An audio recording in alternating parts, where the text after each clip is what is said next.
I would describe it either like a shadow or a storm, like, you know, it's that thing that's always sort of around. Because it's all over the place, I guess it's just unpredictable. 1 minute, you know, I could be okay, and the next minute I'm a complete, utter emotional wreck and you cannot fix me. It kind of feels like this constant thing which is going to follow you around for the rest of your life, but you know that you shouldn't allow it to dictate everything that you're doing, but you let it anyway. It made me feel very trapped. I couldn't leave my house. I really wanted to. I couldn't even go for a coffee with my family. A black cloud that follows you everywhere. Some days it's out in the distance and it's far away and it's no threat to you at all. And then the next minute there's no warning and you're just caught in the eye of the storm.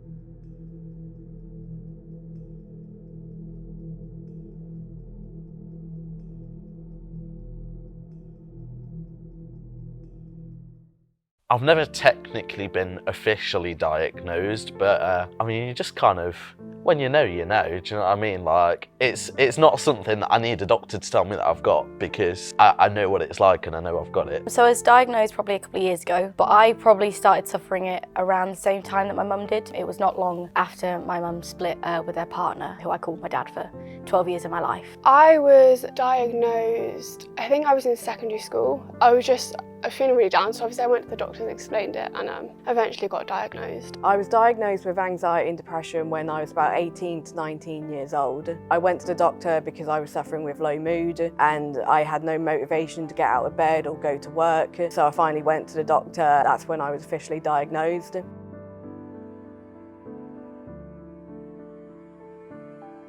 I was diagnosed in 2014 by a psychiatrist and a doctor. When I was 9, I got seriously ill and almost died. I went from being this happy-go-lucky kid to, you are dying. And then when I was 12, my mom got a new boyfriend who turned out to be very abusive towards me. It does involve quite a lot of flashbacks, and it pretty much gives me a reason not to leave the house and to stay in, not go anywhere. Sometimes I'll be absolutely fine and be able to go to work, but then sometimes I literally just like can't get out of bed.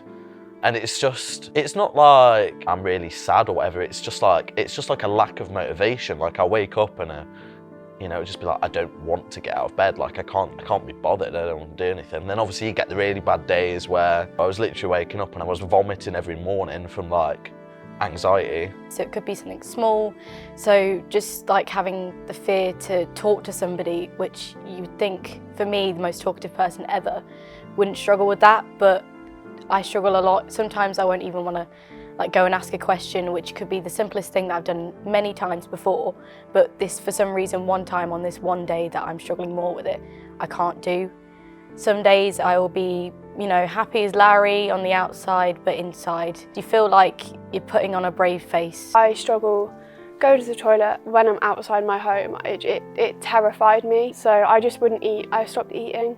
In the secondary school, I used to have to go and sit in the teacher's office and they used to have to watch me eat at least something. Long journeys used to terrify me, so I got to the point where I just wouldn't leave my room. Anxiety I've suffered with my entire life. I've always had really bad separation anxiety. I used to be terrified of going to school or going to anywhere that meant leaving like my mum. I always thought that if I wasn't with her, something bad was going to happen. Depression I started suffering with when I was around like 14, when my family life kind of started falling apart, and I went through a period of self-harming. I can't even remember how or why I first tried self-harming, but it just became this coping mechanism that it made me feel better because it was something that I could control.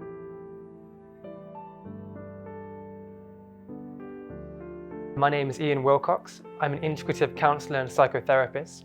I would define mental health as our emotional and cognitive ability to function in a positive way and face the ups and downs that life brings. It involves our sense of well-being, our emotional coping strategies, and our perspective of the world and our place within it. Much like our physical health, it can be affected by life events, which can make it quite hard to cope. Until relatively recently, it seems that people were taught that it was a sign of weakness to admit that they were struggling. We were encouraged to keep our problems to ourselves, meaning that society wasn't quite aware of just how much people were struggling. because of this judgment that it's not okay to not be okay, people who went and sought support were often stigmatized, and there was much less help available. I have tried therapy before. For me, it didn't help because I was sent to some therapists which weren't fully trained.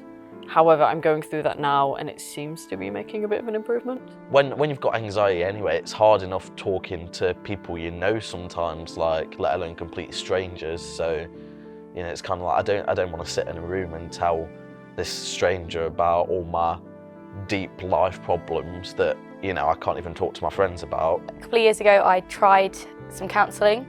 I had a couple of sessions. I wasn't too bad at that point. I should have done it earlier. It would have helped me a lot quicker.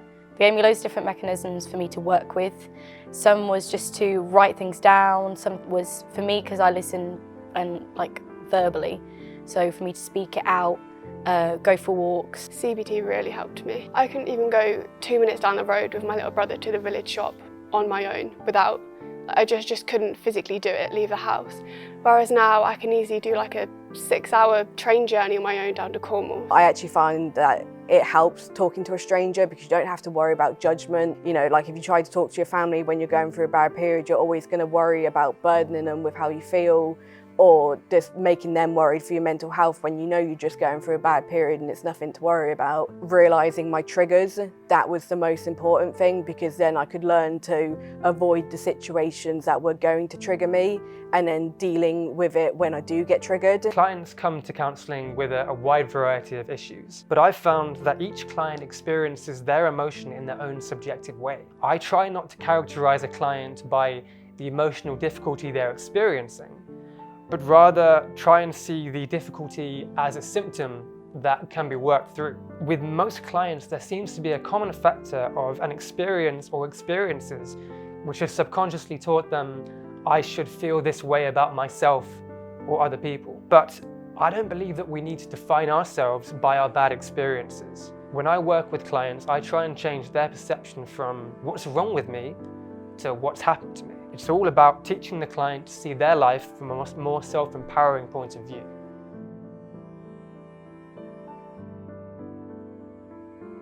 I don't take medication, but that's due to previous medical problems which I've got, so doctors aren't willing to put me on medication. I've never really been like a sort of person that like takes medication anyway. Like, I don't really take painkillers and stuff like that, so. A couple of years ago, when I was struggling with it again in the summer, I tried to get some help. And they told me I needed some. They started me out at a really high dosage of 50 for my body on sertraline, and that increased my heart rate, and I nearly ended up in hospital over it. Personally for me, the depression medication was the worst thing I've ever done. It made me sort of feel nothing. Like I wasn't a person. It was horrendous. So I ran out one day and I never went back to the doctors, which I don't recommend you do, but for me, I really saw a difference in myself. I'm currently taking 15 milligrams of metazapine, which is a type of antidepressant, and it helps me sleep. I went up to 30 milligrams, which I didn't get on with. It gave me severe side effects. I went back onto the 15 milligrams, which kind of just keeps me stable. The one piece of advice I would give is just to go and talk to people about it. Work out your coping mechanisms. Definitely always, for everybody, speak to somebody. Open up to friends and family. There's nothing worse than struggling on your own. If it gets unbearable to the point that you're just really struggling, I'd go to the doctors. You can try medication.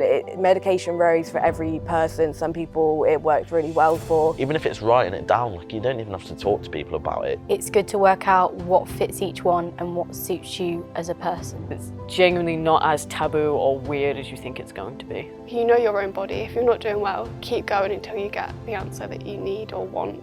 The other thing is obviously to try therapy and just find what works for you. My advice for people struggling with their mental health would be that it can be a real weight off their shoulders to talk things through with a professional who is trained to help them see things in a more positive way. If they then find it's not for them, then there's no pressure to continue. Living with mental health can get better over time, but it can also get worse with time. It depends if you do something about it. I think more so, like, rather than my mental illness has got better, the way I deal with it has got better. For me, it hasn't gotten better, but that's just down to me not receiving the right kind of support. Through experience, I can say that mental health does get a lot better. It's always going to be a part of me, it's never going to go away, but at least now I know that I'm not alone. Obviously there's some moments where you physically can't and you're not in the right mindset too. I'll have good days, I'll have bad days. My family, my friends, therapy massively helps me. I truly do believe that given the right kind of support and maybe therapy, it will improve. I can get through it as long as I've got the people around me who love me and support me.